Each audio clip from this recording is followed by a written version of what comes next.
হয়তো আমি সব সময় হাসি মুখে থাকি, চারপাশের সবাইকে দেখাই এক সুখী মানুষ, কিন্তু কেউ জানে না এই হাসির আড়ালে একটা ভাঙা হৃদয় প্রতিদিন কাঁদে।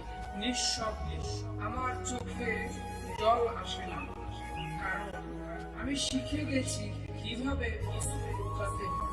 হৃদয়ের গভীরে জমে থাকা কষ্টগুলো নিজের সাথেই প্রতিদিন কথা বলে, একটা গল্প বলে যেটা কেউ শোনে না।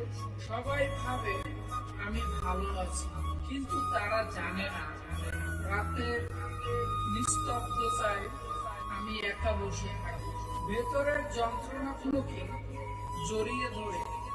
কখনো কখনো মনে হয় এই কষ্টগুলোই আমার একমাত্র সঙ্গী, যারা কখনো আমায় ছেড়ে যায় না, বরং প্রতিদিন আরো গভীরভাবে জড়িয়ে ধরে। আমি হাসি কারণ আমি চাই না কেউ বুঝুক আমার ভিতরে কতটা ঝড় বয়ে যাচ্ছে। আমি চুপ থাকি কারণ আমি জানি সবাই শুনতে চায় সুখের গল্প, কষ্টের গল্প কেউ শুনতে চায় না।